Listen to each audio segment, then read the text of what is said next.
माननीय सदस्य श्री नरेश महासके जी।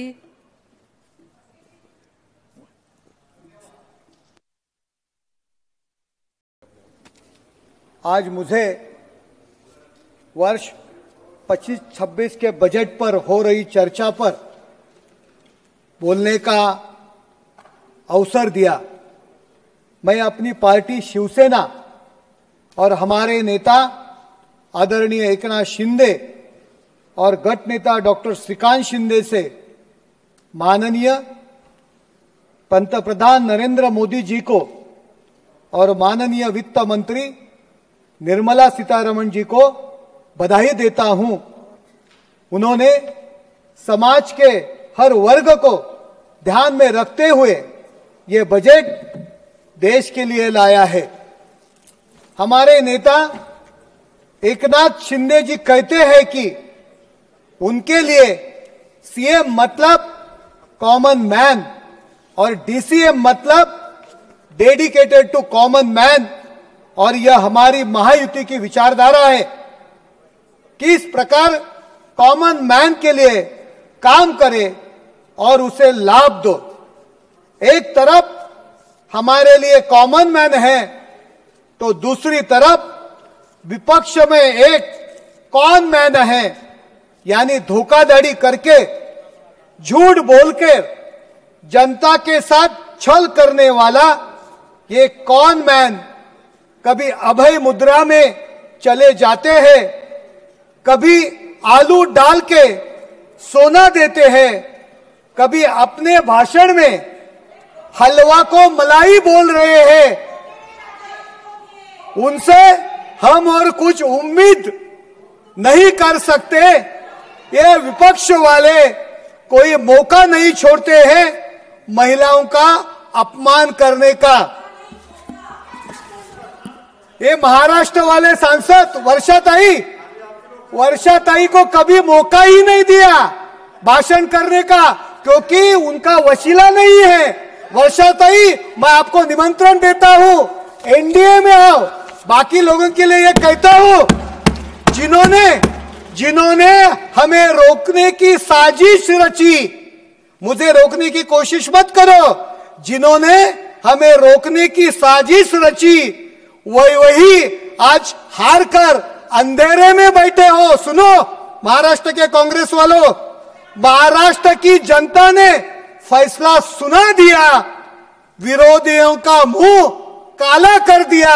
आपका मुंह महाराष्ट्र की जनता ने काला किया है, इसीलिए आप चुपचाप बैठो। राष्ट्रपति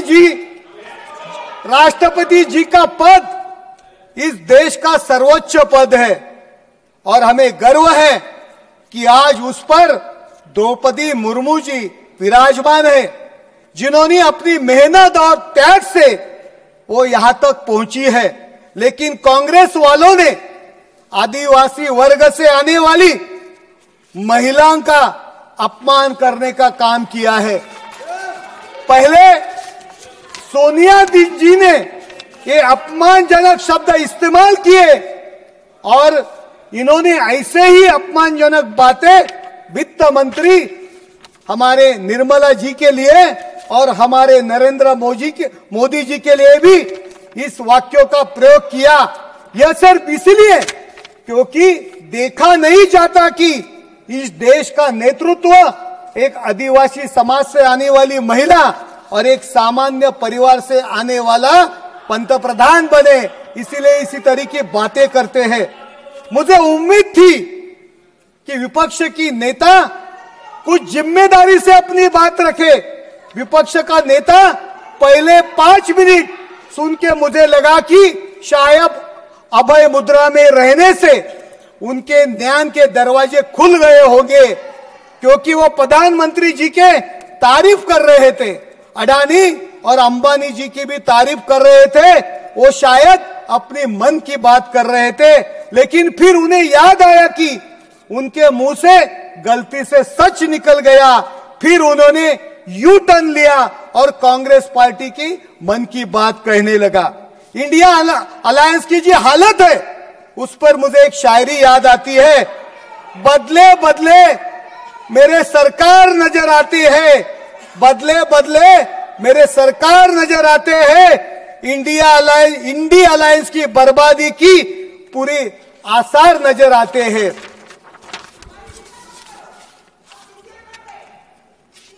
ये बजट के बारे में ये हमारे यूबीटी के नेता बोले, महाराष्ट्र की उद्योग गुजरात लेके जा रहे हैं।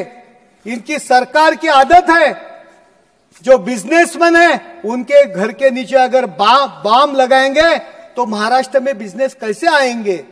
इनका गृह मंत्री खंडनी लेने में गिरफ्तार हुआ, ऐसे उनका जो इतिहास है। हमारी सरकार 2014 से सपना था कि हर नागरिक का अपना घर हो, इसलिए सरकार ने पंतप्रधान आवास योजना शुरू की थी। मुझे खुशी है प्रधानमंत्री आवास योजना का विस्तार करते हुए 3 करोड़ अतिरिक्त परिवारों के लिए नए घर देने का निर्णय लिया गया है। इसके लिए 5,36,000 करोड़ रुपए खर्च किए जाने की योजना है, जिससे न सिर्फ पूरा देश बल्कि मेरा महाराष्ट्र और मेरे ठाणे लोकसभा के नागरिकों को भी अपने लिए घर मिलेगा, जो उनका अधिकार है। हमारे देश में स्वास्थ्य सेवाओं का क्या हाल था, ये हम सबको पता था। महंगा उपचार परिवार को गरीबी में धकेल देता था, लेकिन हमारी सरकार ने आयुष्मान भारत योजना लाकर इस समस्या का निवारण किया है और आज 12 करोड़ परिवार और 55 करोड़ नागरिक इस योजना के वजह से अपना इलाज बिना किसी आर्थिक असुविधा के से करवा रहे हैं। और मुझे खुशी है कि आयुष्मान भारत योजना के अंतर्गत 70 वर्ष और उससे अधिक उम्र के 6 करोड़ वरिष्ठ नागरिकों को स्वास्थ्य बीमा देने का फैसला हुआ है और अब इस वर्ग को भी हर वर्ष 5 लाख रुपए का हेल्थ कवर मिलेगा। सुन रहे हो कि नहीं? सुनो जरा। बजट की बात करें तो निर्मला सीतारमण जी ने देश के हर वर्ग के विकास के लिए प्रावधान किया है। महाराष्ट्र के लिए भी बहुत किया है। अगर मुझे टाइम मिला तो वो भी आपको बता सकते हैं। ये बजट गरीब, युवा, अन्नदाता और नारी सशक्तिकरण को समर्पित है और भारत को विकसित भारत बनाने की दिशा में एक महत्वपूर्ण कदम है। आर्थिक मजबूरी, कर सुधार, कृषि विकास, स्टार्टअप्स को बढ़ावा, रोजगार सृजन और टेक्नोलॉजी में आत्मनिर्भरता इस बजट के मुख्य स्तंभ है। इस बजट का सबसे महत्वपूर्ण प्रस्ताव जिससे हर मध्यम वर्गीय परिवार को फायदा मिलेगा वो है 12 लाख तक इनकम टैक्स की छूट।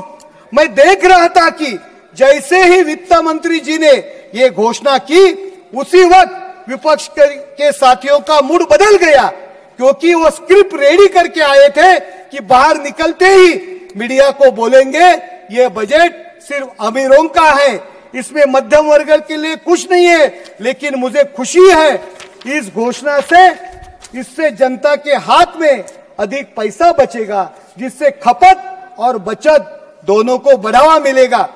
किसी देश के विकास में सबसे महत्वपूर्ण योगदान इंफ्रास्ट्रक्चर और रोजगार का होता है और उसके लिए 1.5 लाख करोड़ का कैपिटल एक्सपेंडिचर राज्यों को मिलेगा, जिससे नए इंफ्रास्ट्रक्चर प्रोजेक्ट में निवेश होगा। ये भी महाराष्ट्र के लिए है। ये बजट गरीबों को सशक्त बनाता है, युवाओं को रोजगार के अवसर देता है, किसानों को आर्थिक मजबूरी देता है, महिलाओं को आत्मनिर्भर बनाता है और भारत को टेक्नोलॉजी और स्टार्टअप के क्षेत्र में आत्मनिर्भर बनाने का मार्ग प्रशस्त करता है। प्रधानमंत्री मोदी जी के नेतृत्व में यह बजट देश को आर्थिक रूप से मजबूत, आत्मनिर्भर और वैश्विक शक्ति बनाने की दिशा में एक ऐतिहासिक कदम है। मैं इस बजट का समर्थन करता हूं और इस सरकार के ऐतिहासिक प्रयास को भी बधाई देता हूं। और अंत में एक शायरी के साथ अपनी बात समाप्त करना चाहता हूं। हमने तो समंदर के रूप बदले हैं। हमने तो समंदर के रूप बदले हैं। मोदी जी ने सोचने के सलीके बदले हैं। आप कहते थे कुछ नहीं होगा। आप कहते थे कुछ नहीं होगा। हमने आपके भी सोचने के तरीके बदले हैं। हमने आपके भी सोचने के तरीके बदले हैं। धन्यवाद।